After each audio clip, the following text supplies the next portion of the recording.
A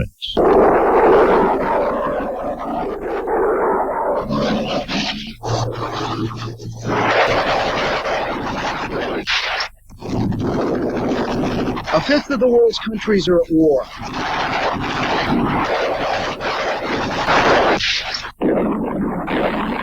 The lifeblood of war is weapons.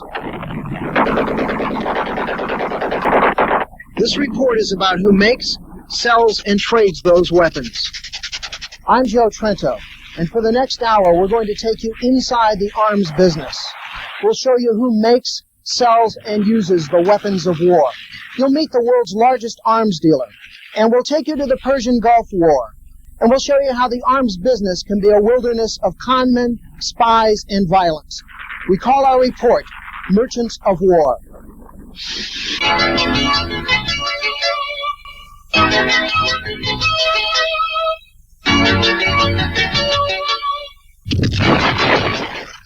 This promotional film is one way the French arms firm, Aerospatiale, sells its Exocet missile.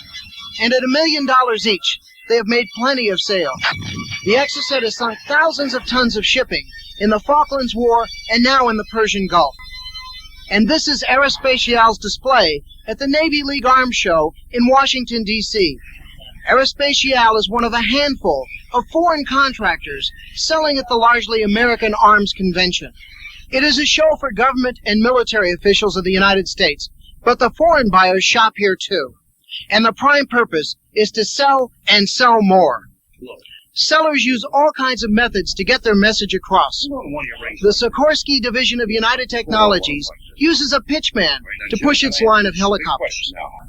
Do you believe in the magic of Sikorsky helicopters? There's only one answer to that. Yes, right. The main contractor for the space shuttles, Rockwell International, used an elaborate laser beam show to tell its story. Rockwell has been the U.S. Navy's supplier of submarine navigation equipment since 1958. McDonnell Douglas used an actor playing the commander of an enemy force, explaining to his troops how McDonnell Douglas equipment caused their defeat. You will have a tough fight, for, as you know, our 18th Armored Battalion and most of our anti-aircraft defenses, artillery, and fuel have been destroyed by the Harriers and Hornets. Every kind of weapon was represented at the show, and at ever-increasing costs. This is a Sidewinder air-to-air missile, $100,000 each. The F-16, $20 million each. The cruise missile, $850,000. And this reconnaissance drone, $150,000 each. And expensive weapons are not limited to the United States. May Day, 1984, Red Square in Moscow.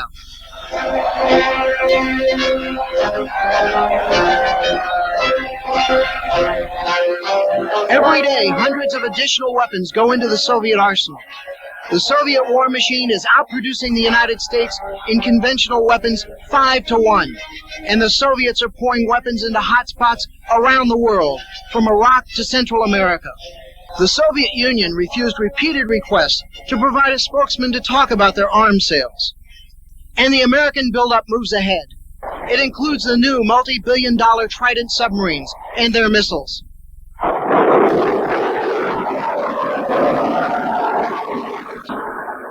As the escalation of weapons continues, the Soviets ordered more missile-carrying submarines deployed off the coast of the United States, after the United States added to its arsenal of atomic weapons in Western Europe. Each side has tens of thousands of nuclear warheads atop missiles pointed at each other. The bill for all these weapons on both sides now totals nearly $1 trillion a year. The fear of nuclear Armageddon is sweeping Europe. Mass demonstrations protesting the basing of more nuclear weapons are common.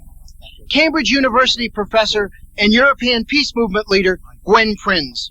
The only thing that nuclear weapons can do for you is not related to doctrine at all. It's the fact that their existence may make superpowers more careful than they would otherwise be. That may be so. It's not provable one way or the other. But not since the U.S. dropped the atomic bombs on Japan in 1945 has anyone died in atomic warfare. Senator John Glenn. We concentrate on the big boom because that would be the most spectacular, and it's been on TV and it's been It's very catching when you make a story about it on TV, but the piecemeal losing of people in third world nations and others around the world that mounts up to horrendous totals just doesn't get that much attention. Smithsonian historian and military curator Dr. Edward Ezell. The best minds have not attacked or paid attention to conventional weapons. And those are the weapons that on a day-to-day basis have killed people over the last 40, 50 years since World War II. Most of the hot wars that have been fought in the world in the last 40 years have been wars that have been fought in the third world between countries or between groups within countries that are supported by one side or other in the superpower confrontation. And the current major surrogate war is in Central America. The Soviet Union and its satellite Cuba back the Nicaraguan regime that supports the Marxist rebels in El Salvador and Honduras. The United States backs anti-Sandinista rebels fighting in northern Nicaragua and in southern Nicaragua. And the common denominator is weapons. Not weapons of mass destruction, but plain old-fashioned rifles and artillery. The kind of weapons that have killed 20 million people since World War II. Retired U.S. Naval Admiral Jean Larocque is a critic of both the U.S. and Soviet Union. They're the real villains in this piece because they do the basic research. They develop these devastatingly destructive new weapons, and they peddle them around the world. We have entered the age of war by proxy. Across the map of the world, we face off with the Soviet Union through other nations and revolutionary movements. There are today some 40 wars going on in the world today. There are only 160 countries in the world, but the United States alone is providing military assistance weapons to 130 countries of the 160 in the world. State Department arms official Stanley Sienkiewicz defends U.S. sales. We do it because we believe it is a highly moral and important political purpose to help defend the survival and security of an Israel, of an England, of a Thailand, of an El Salvador, Honduras, and so on down the line. U.S. government statistics show the United States sold 39% of all arms to the Third World in 1983. The Soviets had a 17% share, down almost 40% from 1982. But sometimes our weapons policies backfire. The United States sent more weapons to Vietnam than any ally in our history. We had thoroughly equipped the South Vietnamese Army with American material, and when the Saigon government fell in April of '75, most of that material was still in country. And as a result, it fell into the hands of the North Vietnamese. They've been showing up in El Salvador, they've been showing up in Honduras. And it was Vietnam era. And it was all Vietnam era material. They could trace it by serial number. In the past, the only weapons third world countries could get were the hand-me-downs of the superpowers. Those days are over. When we come back, we'll take you to a third world arms bazaar and show you some new entrants in the arms race.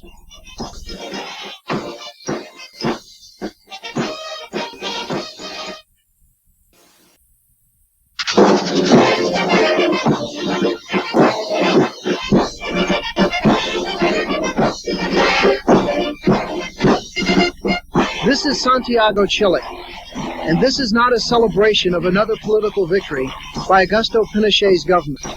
It is the opening ceremony of a convention of arms dealers.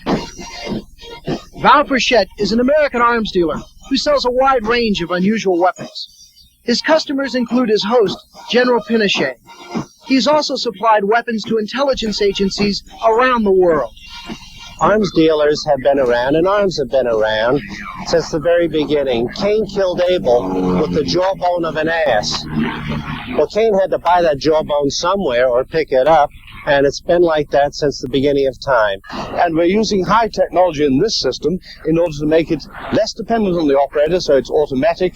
Another interesting product is a very light helmet made of composite material, give very high ballistic resistance. Many of these people look at these as instruments of survival. Many of these countries, if they didn't produce their arms and equipment that were needed, they wouldn't survive. Those guys are morally repugnant. To me, they're the dope traders of the world. As long as there's been an arms trade, there have been critics. Admiral Jean Leroc is a unique one. After retiring from the U.S. Navy, he started the Center for Defense Information in Washington.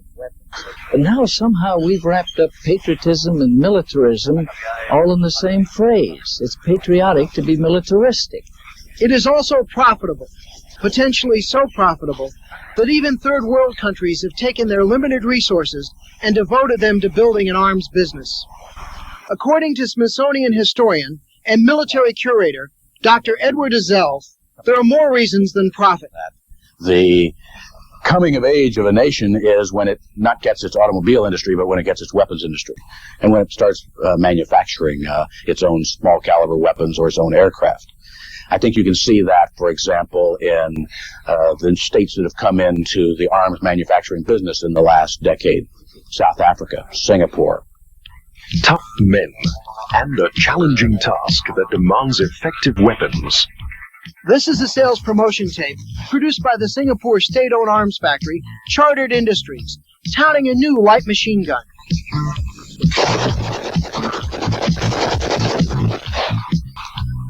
As Singapore's economic level increased in recent years, the tiny dictatorship wanted to arm itself. So at enormous expense, it went into the arms business. The Singaporeans now have developed their own rifle and their own machine gun, which they are now trying to sell on the international market. Don Walsh is the American sales representative for Chartered Industries of Singapore. What's happening these days is that third world countries that can afford armaments, rather than being clients of either another country or going to a commercial source, create their own arms industry. Governments control the sales of arms through licensing shipments to other nations. Collectively, they can cut off sales to countries which are politically unacceptable. Chile has been an embargoed country. The large turnout of arms builders at the show is testimony to the ineffectiveness of embargoes. The United Nations voted that no arms were to be sold to Augusto Pinochet's military junta. The United States backed the embargo. And for Chileans who've gone into the arms business, the windfall has been a bonanza. Chile makes all kinds of weapons, from its own jets to cluster bombs. This is an item that has been recently developed, and it is presently under production. It's a 500-pound cluster bomb, which contains 240 bomblets inside, which is dropped from a plane. I believe that the embargo against Chile has been greatly beneficial to us because, as a country, because it produced the need to provide our own needs, and this is how this particular industry developed. The lesson to be learned from all this is that placing an arms embargo on a country is perhaps the least effective way to influence its foreign policy or its domestic policy. South Africa, a rich and highly developed country, was hit hard by the embargo. Embargoed by the United Nations because South Africa has a segregated society for blacks and Asians, the besieged state reacted by launching Arms Corps. Arms Corps, which is the Armaments Corporation of South Africa, employs roughly about 22,000 people. Our annual armaments production is about $1.6 billion. No highly capital-intensive industry can exist on a relatively small home market only. We have to have this capacity should the emergency arise, but under normal circumstances we must sell some of the capacity in order to justify the capital expense and to maintain our people and the technologies that we've invested into this industry. Nothing sells arms like a successful war. Some found it ironic that the victorious British showed up at the conference to sell the weapons that won the war against another South American country, Argentina. You know, it's a strange coincidence, but about a month before the Falklands conflict, we had planned to do a Sea Harrier presentation in the Argentine. So is that your best possible presentation? And then we didn't do it. The Royal Navy took over and did one for us. Another country taken seriously concerning its products for war is Israel. We're passing now the Israeli display, and the Israelis, many years ago, were embargoed on arms. And due to various pressures throughout the world, they're forced to develop their own arms trade. And by doing so, they achieved a degree of sophistication whereby now many other countries in the world use Israeli-developed equipment. This is Simone Leroux-Marc, a French arms dealer who says the Israelis are tough competitors. Well, I don't know. I think their advantage is that they are the only Western country who has a real proven combat capacity, because they are the only one who can say from any weapon they use we have been using that and we know how it works in combat. Israel is very secretive about its own arms exports and very successful at marketing its products. Like this battlefield tank simulator.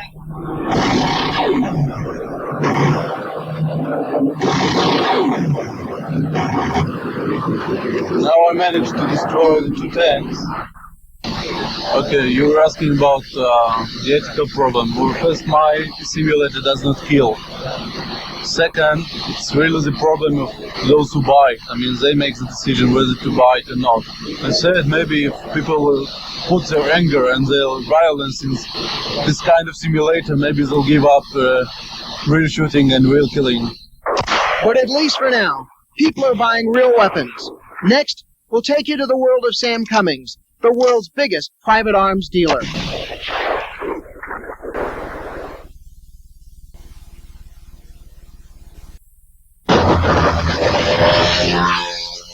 Most countries' political base is based on weapons. Chairman Mao is a much maligned individual in contemporary China, but he said one thing for then and now, and that was that politics grow out of the muzzle of a gun. This is Sam Cummings, and this 57-year-old expatriate American walking the streets of Monte Carlo is the biggest private military weapons dealer in the world. The business as a business is fascinating. The subject matter, to me, is my hobby. Cummings has sold tens of millions of guns to armies and sportsmen, mostly war surplus. Even today, when we get a shipment of old material into our British depot, I love to go up and put on an old suit and root through it just to find interesting items. In 1961, Cummings decided to move to Monte Carlo. Coincidentally, Monte Carlo served as the home of the most notorious arms dealer of all time, Sir Basil Zaharoff. Sir Basil used the profits from selling to both sides in a wide range of wars to buy the company that ran Monte Carlo's famous casino. Dr. Edward Ezell says there's much in common between Zaharoff and Cummings. He should know. For 2 years, he worked for Cummings as a sales representative in the Far East. As I say, I think there's a great deal of fantasy involved in what Sam does, both from people who observe him from the outside and from Sam's perspective as well. And, I mean, the fact that he lives in Monte Carlo, which was, the old stomping ground of Basil Zaharoff. You think that was deliberate? Oh, yeah, it's just part of the whole image. And Sam has been, really cultivated an image. Cummings operates his worldwide empire out of a condominium overlooking Monte Carlo. Fittingly, it is called in French, the Armory. Every morning, Cummings uses a telex to keep in touch with his military customers and branch offices. A telex comes in from Sudan, offering surplus military equipment. I would go about 25% more than that in dollars if my list is the same as your list. Cummings' military weapons are shipped and stored at Interarms House in Manchester, England. At any given moment, there are 250,000 guns here. And on little notice, Cummings says he would have no trouble equipping a fair-sized army. Depends how large the army would be, but let's say an army of an average smaller African or Latin American state is 25 to 50,000 men. No problem. Cummings' estimated worth of several $100 million has not satisfied his urge to find the ultimate arms deal. in this case equipping the Chinese army. But we've been working in China for a little over 4 years now on the initial invitation of the Chinese People's Liberation Army to come out and visit them and take a look at what they had and give them some thoughts on modernization in the light and medium weapons field. As a young arms buff, Cummings got his start at the CIA. His assignment was to buy surplus weapons in Europe. At the age of 23, he left the spy agency and started his own business. So I started Interarms out of a post box with a Delaware corporation with a capital of $100, not paid in. I didn't have the $100 to pay it in. You could do that in Delaware in those days. P.O. box address, low overhead, and we were lucky. It's as simple as that. Sam Cummings has sold or bought arms from almost every country in the world. Interarms has supplied Africa, and his company's weapons have shown up in Egypt. His guns were used at the Bay of Pigs by Fidel Castro, and in Nicaragua under Somoza. But Cummings' best customers are countries in Asia. Today his weapons are being used by the Thai government to fend off communists. We asked Cummings about the morality of what he does, about how the weapons he sells are used. Can I answer it in a sense by asking you a question? Are you responsible for killing people because your taxes are paid to your government, which uses the bulk of them for exactly the same type of work? Can I answer it by asking you another question? Here on my desk is a paper knife. It's quite capable of killing someone, but it's an inanimate object. Is it good or evil in itself? Does it have a character? I personally find that very difficult to believe. Cummings says that being a private arms dealer is not easy, when the same governments that regulate you are your biggest competitors. The leading private arms dealers don't amount to a row of pins compared to what the governments do. By any statistical standard, money, numbers of units, whatever you want to pick, the governments, and by that I mean the major governments, but also minor governments are very active, must do at least 95% of the world's arms commerce, overtly and covertly. Though Cummings complains about the role of governments in the arms business, some say he has profited because of favors he's done for intelligence agencies. Sam has always skirted around what any kind of relationship he might have had with the CIA. And I don't know whether that is to hide the relationship or to leave it mysterious enough that each individual can draw his own conclusion. Does Cummings use his mysterious image to help his business? He knows very well that when he talks to the media, that's the best advertising in the world. Even if they portray him as, an evil soul, he can't lose. 007 James Bond is carrying the Walther PPK. Sam Cummings has a license to make the PPK in the United States. Free advertising like this Bond film helps market the PPK. That's important to Cummings, because he's trying to get the U.S. Army to buy 500,000 of the handguns. But he faces more than a score of competitors. And Sam Cummings doesn't like competitors. Well, when you want to be king, you don't want there to be, another king in the same country. And Cummings has worked hard to eliminate his competition. I try to look after them in the same way that I'm sure they try to look after me. And I suppose turnabout is fair play. And you're correct when you say the competition is essentially gone. And I can't shed any tear of remorse about that. Cummings asked CNN to join him and his wife on the 8-hour drive from Monaco through the Italian Alps to the chalet in Villars in the Swiss Alps. He asked us not to take pictures of his wife or his college-age daughters for security reasons. But despite threats to him and his family, he's philosophical about the dangers in the business. I have in a sense, a somewhat fatalistic attitude, because if there was one thing my CIA days taught me is that if they're going to get you, they will. Though Cummings complains about the high taxes on his $1 million chalet in Villars, he loves the lifestyle of the posh ski village. We joined him for a walk where he ran into an old friend. So nice to see you. Nice to see you too. No? When Cummings picks up his mail at the Villar post office, it often includes confirmation of orders for Russian and Eastern Bloc weapons. Cummings says his buying of Soviet-made material is strictly business. They make a better product. I would say the Russians build the best military weapons across the board, and they also build them in tremendous quantity, which is the key factor in modern war. And Cummings warns that the Russian superiority in conventional weapons could have dire consequences for the West. If in a conventional war, without any use of nuclear weapons, the Russians attacked Western Europe tomorrow, the Russians, in my opinion, would reach the Channel in 72 hours and be over the Channel one day later.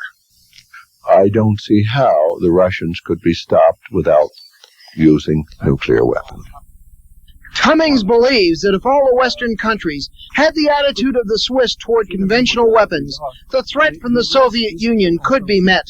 In a way, it's in miniature the same philosophy as the big powers use today, armed to the teeth in the hope that the other chap won't bother them. Cummings likes to practice on this alpine range using the weapons that every Swiss male under 55 is required to qualify with twice a year. The military arms business is based on human folly, and that is an extremely reliable element if you're in my business.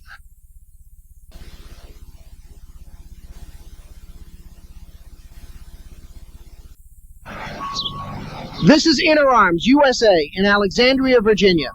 This is where Interarms and Sam Cummings first gained renown in the weapons business. But, according to Cummings, the Interarms name is sometimes used in gun deals the company never made. We had a high Hungarian official visit us last year in Manchester regarding certain business we have pending in Hungary. The Hungarian official, whom I'd never met until that visit, started our meeting by thanking me for the order I'd given him the year before for a quantity of Kalashnikovs through, in his words, your Austrian agent. I pointed out to the Hungarian official that, first of all, we have not ever had an Austrian agent. And this is the man Cummings says made the deal using the Interarms name. Do you know that man? Yes, he was a former independent associate of ours. His name is Ernst Werner Glatt. He's a German citizen living in various spots in Europe and here in the United States. But Glatt was more than a former associate. Cummings was the best man at Glatt's wedding. The Glatt and Cummings families were very close. Not anymore. Well, in my personal view, he wouldn't steal a red hot stove. Cummings says Glatt has gotten very wealthy very fast. Glatt has a flat in this expensive section of London, 4 chalets in Villar, Switzerland, this townhouse in Alexandria, Virginia, and the heart of his real estate empire in the United States, the $10 million, 7,000-acre Black Eagle Farm near Charlottesville, Virginia.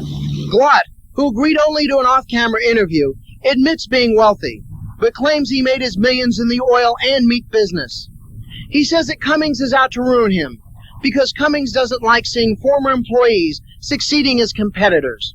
But clearly this guy is really bothering you. How can we really say that? I would not like to see him in the gun business. In 1972, Glatt stopped working for Cummings as a commission salesman because he says Cummings would not increase his commission on a $40 million deal with Somalia. Total myth. Marvelous. I say marvelous. If he'd done it, where is the deal? Total myth. CNN learned from CIA sources that Glatt has been working with the Department of Defense since the early 1960s. According to those sources, Glatt is assigned to provide East Bloc weapons to the U.S. government through Army intelligence. CNN learned that this man, Lieutenant Colonel Norman Blaylock, is Glatt's contact at the Pentagon. After Army intelligence refused to discuss Glatt, and Blaylock said he couldn't comment, we confronted the intelligence officer at his home. I'm Joe Trento with Cable News Network.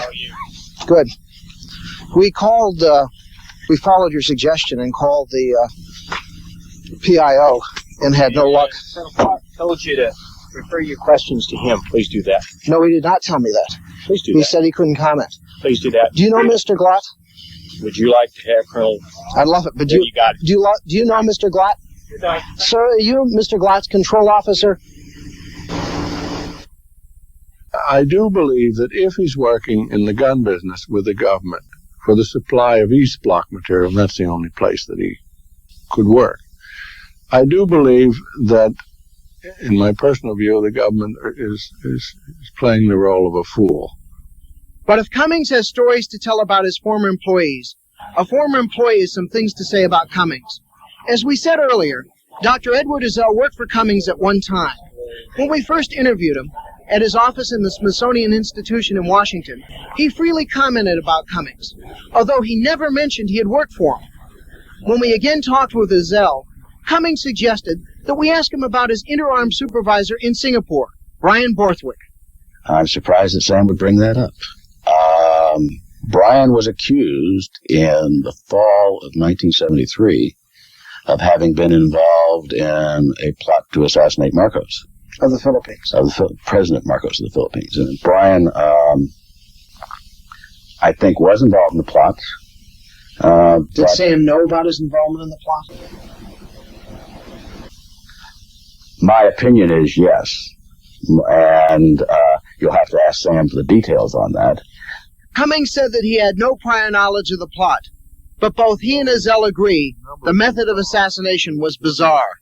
As I remember from what Brian told me afterwards and what I read in the press afterwards about it, he was to fill a model airplane with high explosives and radio guided, which, you know, you can easily do with model airplanes, over, I believe, Marcos's palace. And Marcos, the Philippines, the climate is very agreeable, and they have a lot of outdoor receptions. And as Marcos was lifting a toast to victory, the airplane would zoom in, and that would be the final victory, so to speak.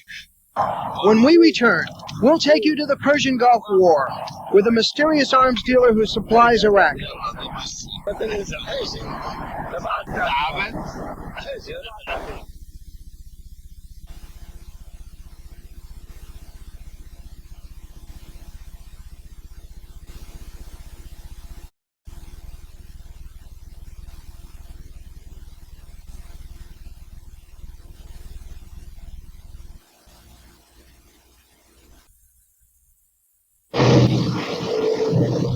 For the rest of the world, the Iran-Iraq war conjures up fear of oil shortages. But for Iran and Iraq, this is just another battle in the war started when Iraq was Babylon and Iran was Persia. The million who have perished in this war are the latest dead in a conflict spanning centuries, and many of those that survive are marked for life. 3,000 miles from the Iran-Iraq battlefront is the scenic elegance of Geneva, Switzerland. A suite in the luxurious Hotel Rhone. Its occupant, Sarkis Soganelian, the Middle East's largest private arms dealer. His biggest client, Iraq. He's preparing for one of his frequent trips to Baghdad. When we arrived, Soganelian was complaining about an article in the French press, saying Iraq was losing a key battle. Yeah, but it's live because I was on the phone with the headquarters in Baghdad. The faith that the Iraqi regime has in Soganelian is so strong that other arms merchants have to go through him before they can even get in the country to make a sales pitch. Well, you have a reputation that counts. The secret is that in this business is keep your mouth shut, put your deal together, and get out of the way. As a boy, Soganelian fought in the French underground. He's a citizen of Lebanon, where he gained an important reputation in the arms business by providing massive amounts of aid to the Christian phalangists. At the CIA's request, Soganelian has supplied anti-Sandinista guerrillas in Nicaragua. His relationship with U.S. intelligence has spanned many years. What kind of equipment? Yeah, what type of aircraft? Soganelian travels in luxurious style, from his suites in the most lavish hotels in Europe to his luxurious intercontinental 727 jet, named for his granddaughter, Nicole. He says it's strictly business. With the stress that you have and the mileage that you put in your life, you need that comfort. You have to show that you're not cheap SOB running in the street and you're running after somebody's buck. Sarkis orders a midnight takeoff for Baghdad from Geneva Airport. Aboard are businessmen trying to consummate a uniform deal with the Iraqi military. They include this man, Jack Brennan, former military aide to Richard Nixon. Brennan tells CNN that he represents Spiro Agnew and John Mitchell in a deal for several $100 million in uniforms for the Iraqi army. As the passengers slept, a nervous aircrew approached the Iraqi capital Baghdad in early morning. Fear of an Iranian attack on incoming airliners normally limits Baghdad plane traffic to darkness. But Soganalian does not always play by the rules. Unknown to the crew, Iranian jets had crossed into Iraqi airspace and begun to trail the airliner.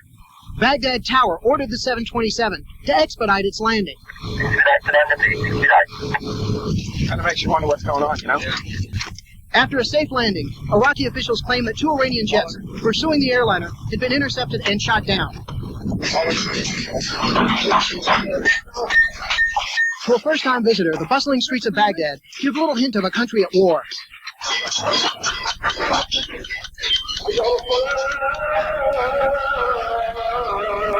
5 times a day, the mosques throughout the city come to life with a call to prayer. For the average Iraqi, there's much to pray for these days, as government-controlled television brings almost a continuous flow of war news, with gory pictures from the front of Iranian war dead.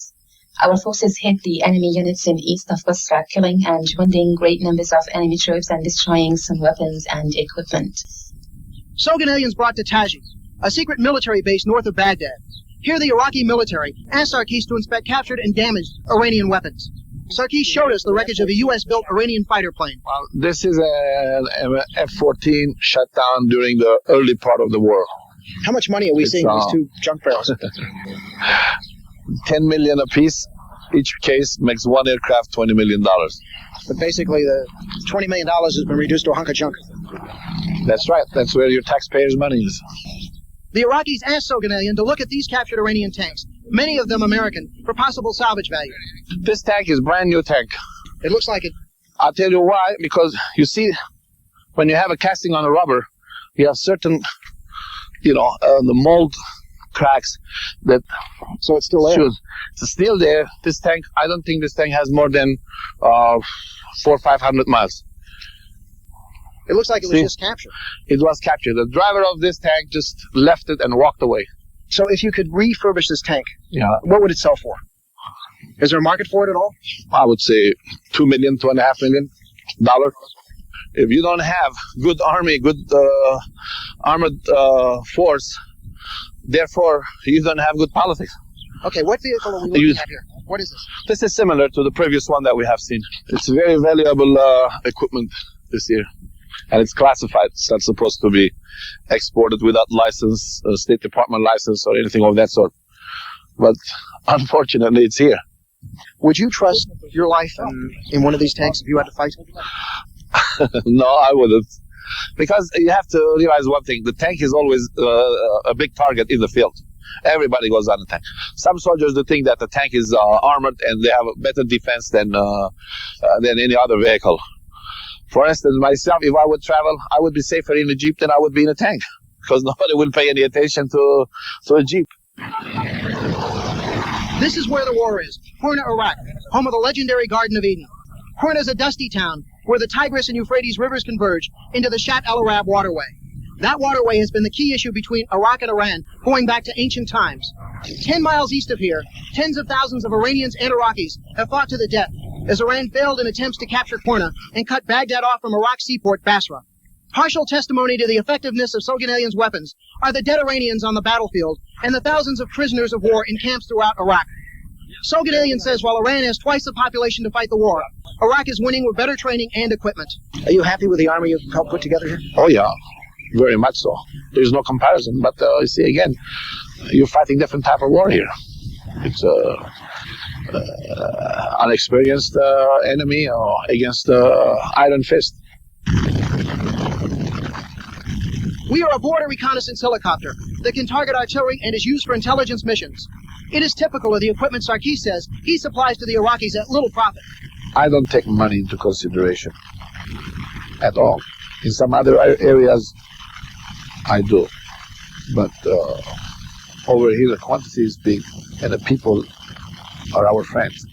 This is the type of relationship we have. Therefore, we don't talk about making money or not making money. On the other hand, when the time is right, you ask them any favor you want, I'm sure they will do you the favor. Most of this equipment is supplied by Soganalian through Eastern Bloc countries. We could see in the distance U.S.-built Iranian helicopter gunships supplied to Iran during the Shah's regime, attacking the Iraqi troops. And these are Iranian POWs, who just minutes before these pictures were taken, were probably wounded by weapons Soganalian supplied. When I sell the weapons, I look at it if it's serving the purpose for peace, for self-defense, and I'll sell it. Some people call us arm dealer. Some people call us arms smuggler. Some people call whatever they want to call. But remember one thing, that the State Department himself, the Army, Pentagon himself, your own government himself is arm dealer. So therefore, we're not alone in the field. Therefore, we do not feel guilty.